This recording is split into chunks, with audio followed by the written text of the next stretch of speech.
Mi invitado dice, es el tiempo exacto de revocar el derecho legal del enemigo en las finanzas. ¿Tú qué dices? Enseguida. Sid Roth ha pasado más de 35 años investigando el mundo extraño de lo sobrenatural. Robert Henderson, él ha enseñado sobre las cortes del cielo, que es una asombrosa revelación que ya ha respondido oraciones por más de una década. Para aquellos que no han oído antes de ello, ¿puedes explicar brevemente qué son las cortes del cielo? Las cortes del cielo son una dimensión espiritual a la que por fe entramos. Y por fe tomamos la palabra de Dios y entramos a esa esfera. La mejor forma de explicarlo es, Jesús, cuando enseñó oración, lo puso en 3 rondas: acercarse a Dios como Padre, amigo y juez. Muchos sabemos lo que es ir con Él como Padre, sabemos cómo es acercarse a Él como amigos, porque es nuestro amigo. Pero en el libro de Lucas, capítulo 18, en verdad Él dice que podemos venir ante Él en su sistema judicial, porque Jesús habló sobre una mujer que fue ante un juez injusto y debido a la presentación persistente de su caso, tuvo un veredicto. Y el asunto es que si esta mujer obtuvo un veredicto de un juez injusto, el punto de Jesús era ¿cuánto más podemos ir ante Dios, el juez de todo, y que emita veredictos a nuestro favor? Lo que encontraste fue que el enemigo tiene derecho legal contra nosotros por nuestros ancestros o nuestros días actuales en la vida. Y mientras el enemigo tenga este derecho legal, es como si el cielo se cerrara. De hecho, la palabra adversario es antídicos, y ante significa en vez o en contra, dico significa derechos, pero junto en realidad significa quien trae una demanda judicial. Y el propósito del diablo como antídicos, pues en 1 de Pedro 5:8 dice que eso es,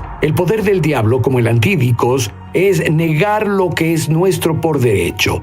El nuevo pacto que tenemos en Cristo Jesús nos promete toda clase de bendiciones que no vivimos porque hay un caso contra nosotros en el mundo espiritual.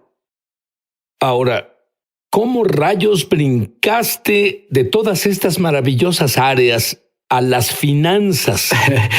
Bueno, porque las finanzas es un área en que Dios quiere bendecirnos. La Biblia nos dice que tenemos bendiciones de sanidad, bendiciones en la vida familiar, bendiciones en la vida personal, pero financieramente, seguido las personas no llegan a prosperar, y la razón por la cual el enemigo no quiere que prosperemos es porque Dios nos usa para ayudar a financiar los propósitos del reino de Dios en la tierra. Y el enemigo construye casos contra nosotros para alejarnos de la bendición financiera que Dios nos guarda. Y hay un avivamiento tal viniendo al mundo porque se llama la gloria global. Y adivina qué, cubrirá las finanzas. Absolutamente. Y bueno, estamos en un estudio que requiere de finanzas, porque para alcanzar al mundo requieres finanzas. Y lo que pasa, y pasa seguido, es que el enemigo o su plan malvado logra que las finanzas propaguen sus propósitos, pero Dios dice, necesito personas que ayuden financieramente mis propósitos en la tierra, porque Dios no aventará dinero del cielo. Debe tener vasijas para canalizarlo hacia la tierra, y el enemigo sabe eso, y él busca derecho legal para negarnos el derecho a funcionar en esa área. Entonces,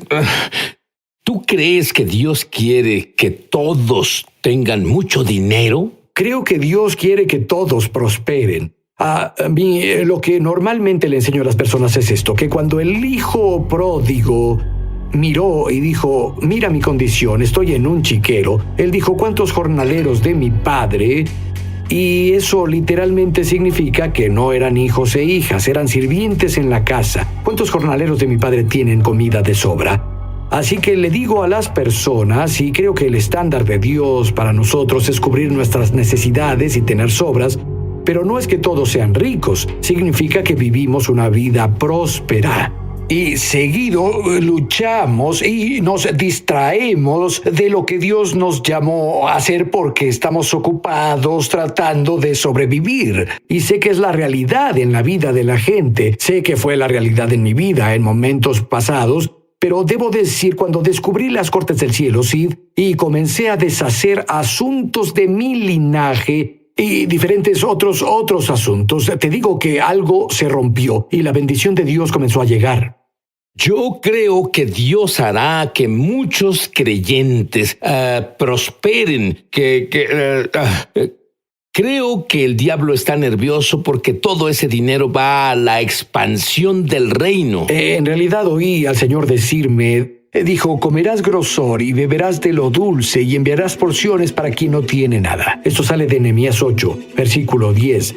Y desperté una mañana de un sueño, y en el sueño vi a una chica pakistaní. No se le permitía ir a la escuela, en la situación que estaban, y el Señor me habló y dijo, es a la que quiero que envíes una porción para quien no tiene nada, y yo creo que Dios nos confiará dinero para que podamos financiar el reino de Dios, que literalmente sembremos en esa clase de situaciones, en tareas, y que alguien cubra sus necesidades que de otro modo no se haría jamás. ¿Cómo manejas esto? La Biblia dice claramente, Jesús se volvió pobre. Sí, no creo que eso hable de su estatus económico, tanto como hablar de lo que hizo en la cruz.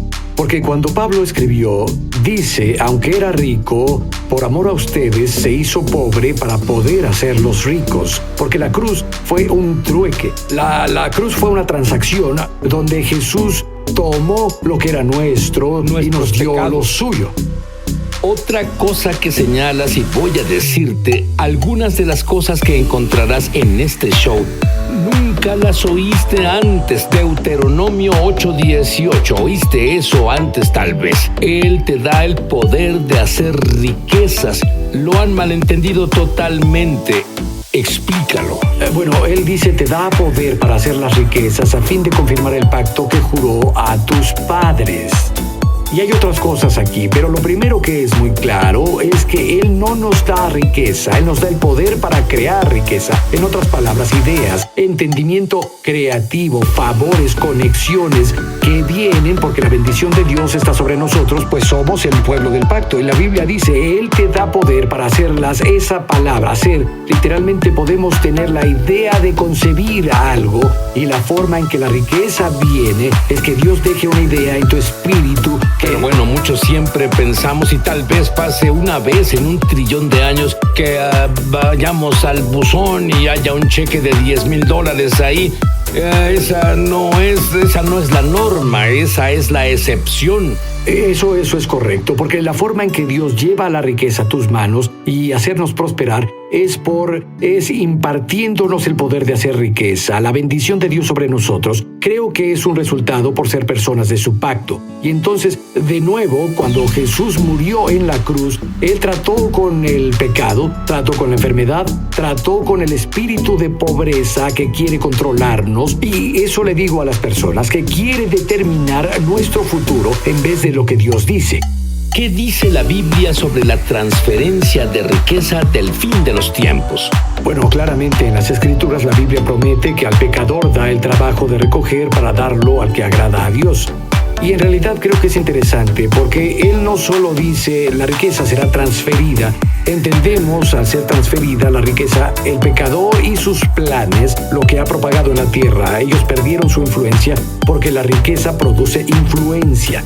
Y Dios quiere confiarnos con riqueza para ver su orden del día, su propósito en la tierra, y la riqueza transferida es para ese propósito, es por esa razón. Ahora, oí sobre la riqueza transferida por años y años y años, pero normalmente era sobre cómo iba a ser bendecido y cómo iba a tener una mejor vida y cómo, tú sabes, pasar a eso. Pero entiendo que la riqueza transferida es para el cumplimiento del plan de Dios en la tierra, y porque no podemos ver que pase sin que eso ocurra.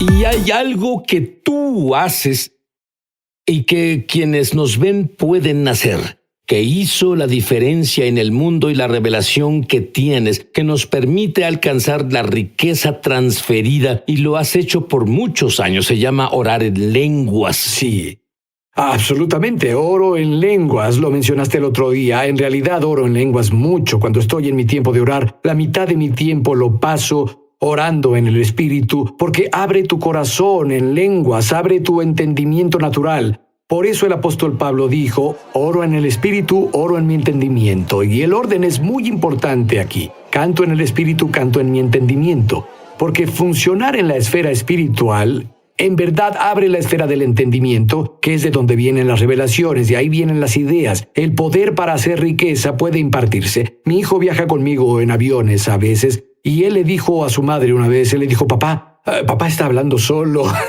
pero lo que hago es orar en el Espíritu mientras estoy en el proceso de la vida normal. Ahora, hay personas que nos ven ahora y ven un lindo traje, tu cabello estilizado, linda corbata, tal vez un lindo reloj, y dicen, yo no me identifico con él. No sé de dónde saldrá el dinero para alimentar a mi familia. Yo ni siquiera sé de dónde voy a sacar mi próximo salario. Él no puede identificarse con...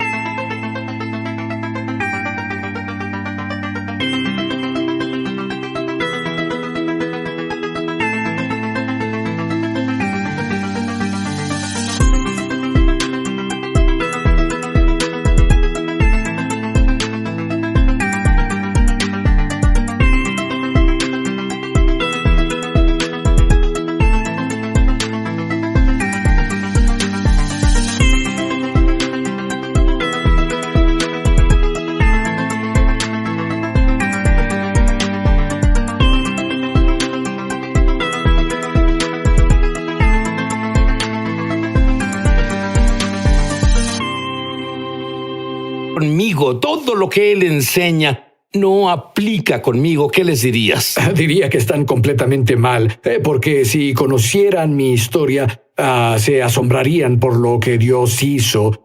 Cuando descubrí honestamente las cortes del cielo, hasta ese punto, Mary y yo en realidad luchábamos. Descubrí que había un caso legal contra mí en el mundo espiritual. ¿Durante cuántos años lucharon? Bueno, déjame decirte, 30 años. 30 años de la vida. Así 30 años de la vida matrimonial. ¿Te identificas con él? Te lo digo. 30 años de vida matrimonial. Y cuando descubrí las cortes del cielo y comencé a practicar esos principios y busqué deshacer el derecho legal que el enemigo clama. Y esa es la clave, son legales.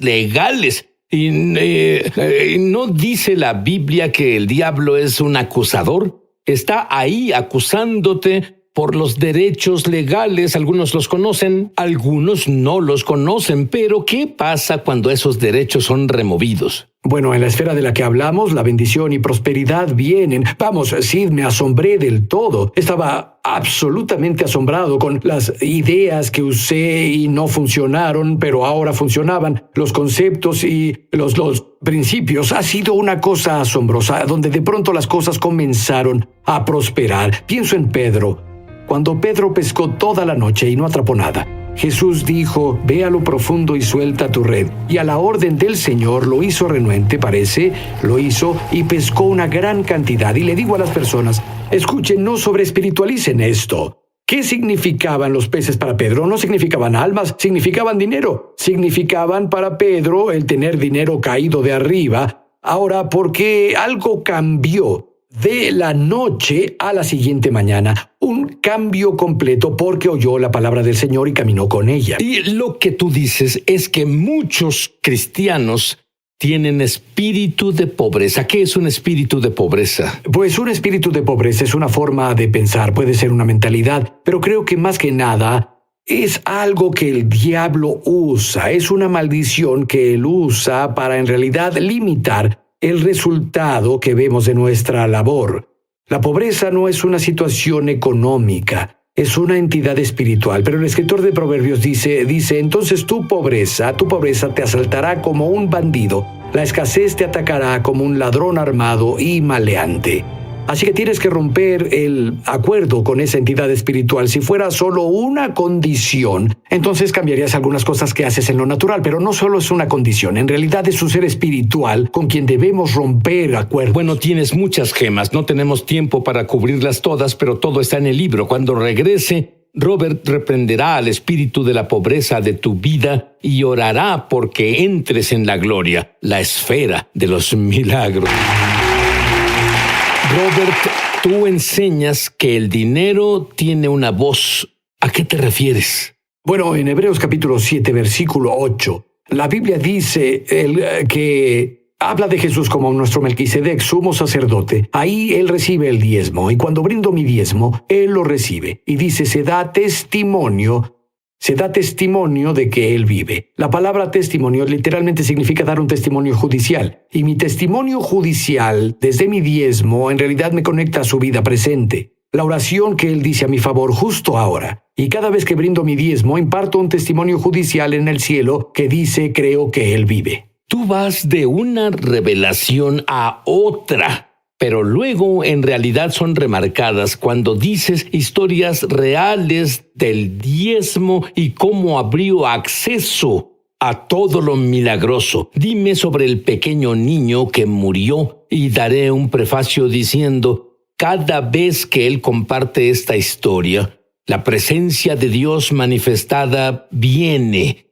Y yo espero que la presencia de Dios vaya justo a tu hogar o donde nos estés viendo. Adelante. Sí, hay un pastor mexicano que estaba en el interior de México, en un lugar desértico. Él hacía reuniones de campamento y él llevó a un orador americano. Y cuando hacen esas reuniones de campamento, cavan unos hoyos profundos y cubiertos con plástico como tanques bautismales. Así cuando las personas eran salvadas y nacían de nuevo, las bautizaba. Bueno, llevaban con las reuniones de campamento, yo creo que un tiempo, pero creo que fue en la reunión matutina y el pastor en realidad traducía para el evangelista americano que le hablaba a las personas que estaban ahí. Bueno, el pequeño hijo de 2 años del pastor se alejó de quien se suponía debía cuidarlo y se cayó en el pozo bautismal. La piscina, y estaba llena de agua y se ahogó y estuvo ahí por un largo rato antes de que lo encontraran. Y cuando lo encontraron, debido al calor del sol, su cuerpo se inflamó y estaba muerto porque se ahogó. Bueno, por supuesto, ellos entraron y rompieron la reunión, le dijeron al pastor, dijeron, debe venir. Entonces él fue y tomó a su hijo y entró en una choza. Y dicen que había una choza ahí. Y bueno, podías ver entre las grietas hacia el cuarto. Y entró en su choza y se sentó en la cama y cargaba a su pequeño, y él clamaba a Dios en español. Bueno, el orador americano que estaba ahí no hablaba español y estaba pegado a la choza viendo por las ranuras. Y le dijo a uno de los mexicanos que estaba ahí, le dijo, ¿qué dice? ¿Qué dice? Porque tiene a su niño, y clamaba en español. Y le dijeron, él dice, pero Dios doy diezmo, pero Dios doy diezmo. Y eso era lo que clamaba. Dijeron, de pronto la gloria de Dios entró a la choza. Está pasando. Sí, puedes sentirla. La gloria de Dios vino a esa choza y el pequeño comenzó a escupir y balbucear y su cuerpo volvió a la normalidad y resucitó de la muerte. Porque el pastor tenía derecho a lo milagroso basado en su obediencia al diezmar.